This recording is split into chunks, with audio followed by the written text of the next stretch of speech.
ఓకేనా? ఇప్పుడు మీరు మీ దగ్గర బాటమ్ క్లాత్ ఉన్నా ఏం చేస్తారు? డ్రెస్ మెటీరియల్ అది ఇట్లా ఫోల్డింగ్ పెట్టాలి. మరి ఇది మీకు వస్తుందా? పన్నా చిన్నగా ఉంది కదా, చూడండి పన్నా చిన్నగా ఉంది.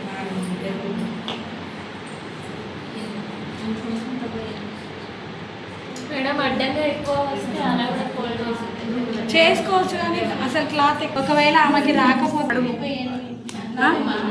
35 మేడం, పొడవేమో 38. Leg round 12. ఓకేనా? కావాల్సినవి 3 కొలతలు ఏంటి? ఫుల్ లెంత్ 38, ఇది 35. Next leg round 12. దీన్ని బై 2 చేస్తే 6కి +2 యాడ్ చేస్తే 8. ఓకే, ఇది వచ్చేసింది మనకి. నెక్స్ట్ నడుము ఇక్కడ తీసుకుందాం 35. పైన కదా మనకు కావాల్సింది 35 నడుము అంటే ఏం చేయాలి? దీనికి బై 4 ఎంత చూసుకోండి. 35 4 భాగాలు చేస్తే ఫస్ట్ 35 2 భాగాలు చేస్తే 17.5. అంతేనా? 17.5 లెగ్ రౌండ్ కోసం. అప్పుడు ఎంత? 10 12. ఓకే, నడుము 12. ఇప్పుడు మళ్ళీ ఫుల్ లెంత్. ఇది ఫుల్ లెంత్ కదా, ఇది నడుముది ఇక్కడ పెట్టింది. ఇది ఇప్పుడు ఫుల్ లెంత్. ఈ ఫుల్ లెంత్కి 38 +2 మరి దీంట్లో ఇప్పుడు మనకి ఎంత కావాలి? ఫుల్ లెంత్ పైనుండి 42. ఎంత ఉంది? ఇది 39. ఎంత ఉందో అంత తీసుకుంటాను. ఏం చేయాలి ఇప్పుడు? పైన ముక్కేయాలా, కింద ముక్కేయాలా? అంతే కదా. ఇప్పుడు కుట్టంగా ఎంత వస్తుంది? 38. అంటే ఎగ్జాక్ట్లీ ఈమెది ఎంత ఉందో అంతే వస్తుంది ఇప్పుడు. అవునా? 38 ఫుల్ లెంత్ ఎంత ఉందో అంతే వస్తుంది. అవును. కింద లెగ్ రౌండ్కి ముక్కేయాలా, పైన బొందు కోసం ముక్కేయాలి. ఇప్పుడు ఎంత ఉందో అంత పెట్టేస్తాను. ఇక దానికి మార్కింగ్ గీయడానికి ఏం లేదు. ఓకే, ఇప్పుడు నెక్స్ట్ లెగ్ రౌండ్. ఇక్కడది ఎంత? 6 +2. ఓకే, ఇది కూడా వచ్చింది. ఇది కరెక్ట్ 4 లేయర్స్ కరెక్ట్గా ఉన్నాయా లేవా చూసుకోవాలి. చూసుకొని దీన్ని కూడా స్ట్రైట్గా ఒక లైన్. ఇది ఒకవేళ మీకు స్ట్రైట్గా అర్థం కాలేదంటే ఎల్ బెండ్ స్కేల్ దొరుకుతుంది. దాన్ని ఎట్లా పెట్టాలి అంటే ఎల్ షేప్లో ఉంటుంది కదా, చిన్నగా ఉన్న ఎల్లుని ఇటు పెట్టి ఇది స్కేల్ని ఇటు పెడితే మీకు స్ట్రైట్గా వస్తుంది. ఓకేనా? అప్పుడు అంటే కొంచెం ఇప్పుడు మనం ఎంత స్కేల్ పెట్టినా ఇది ఇటు పోయినా క్రాస్ అయిపోతుంది. అదే ఎల్బెండ్ స్కేల్ అనుకోండి, ఇటువైపు ఎడ్జ్ కరెక్ట్ చూసిండ్రు అనుకో ఇటు ఆటోమేటిక్గా వచ్చేస్తుంది. అందుకోసమే ఎల్బెండ్ స్కేల్ వాడతారు. ఓకేనా? ఇది తీసేస్తాం.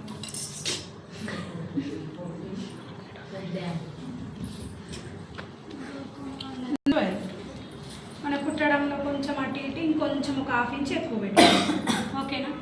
ఇప్పుడు తనకి మనం ఎంత పెట్టుకున్నాం? 11కి ఇంకొక 2 ఇంచెస్ బెల్ట్కి కావాలి కదా అని పెట్టుకున్నాం. ఇప్పుడు ఇక్కడ ఏంటి? పేపర్ కటింగ్ అప్పుడు 2 ఇంచెస్. ఇప్పుడు ఇదేంటి? ఎదురు వేస్తాం ముక్క. సో ఆ 2 ఇంచెస్ అవసరం లేదు, కానీ 11 తనకి బక్కగా ఉంది కాబట్టి 11 పెట్టాము. ఇప్పుడు ఈమెకి ఇంకొక 2 ఇంచెస్ ఎక్కువ పెట్టి ఎంత? 13. ఇక్కడ నుంచి 13. ఇక్కడ చూడండి, ఈ కొంచెం గ్యాపే వచ్చింది. ఎక్కువ లూజ్ అంటే ఎక్కువ ఫ్రీగా క్లాత్ లేదు. ఇక్కడ నుంచి ఇక్కడికి స్ట్రైట్ లైన్.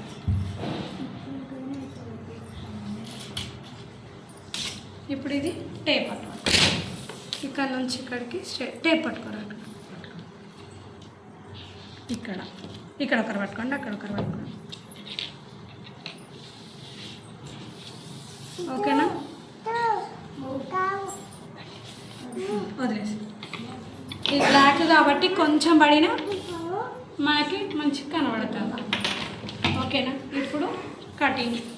ఫస్ట్ ఈ స్ట్రైట్గా ఉన్నది స్ట్రైట్ కట్ చేసుకోవాలి. నెక్స్ట్ మనం క్లాత్ని అస్సలు ముట్టుకోవద్దు. కటింగ్ అప్పుడు మనమే తిరగాలి. టేబుల్ మీద వేసుకున్నాం కదా, అందుకోసం. అప్పుడు క్లాత్ డిస్టర్బ్. మీరు కింద వేసినప్పుడు ఏం చేస్తారు? కొంచెం అటు ఇటు తిప్పడం, మీరు తిరగలేక మీ దాన్ని తిప్పుతూ ఉంటారు. అప్పుడు ఏమవుతుంది? ఒకటి తక్కువ కట్ అవుతుంది, ఒకటి ఎక్కువ కట్ అవుతుంది. అందుకోసమే టేబుల్ ప్రిఫర్ చేసుకుంటే దాన్ని ఏం డిస్టర్బ్ చేయాల్సిన అవసరం ఉండదు. నీట్గా కటింగ్ వెళ్ళిపోతుంది. అది కూడా జరుగుతుంది కొంచెం, అంటే సింథటిక్ ఉంటాయి కదా, గాలికి అటు ఇటు అవుతుంది అనుకున్నప్పుడు వెయిట్ పెట్టుకోవాలి.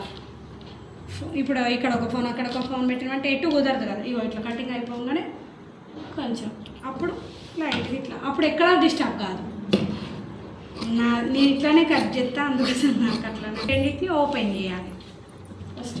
ఇక్కడ మనం జాయింట్ వేసేసినాం కదా, అందుకోసం. కొంతమంది ఏం చేస్తారు, కింద నుండి పైకి వస్తారు. ఎందుకు? ఇది కటింగ్ చేయాల్సిన అవసరం ఉండదు, లెగ్ వెళ్ళిపోతుంది అన్నట్టు.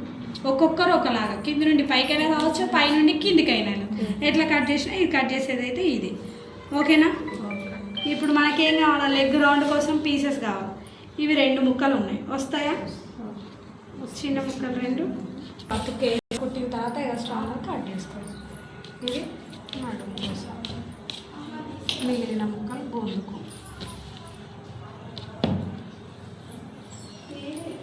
కుట్టడం చూద్దాం. బ్లాక్ దారం ఉందా దారాలలో?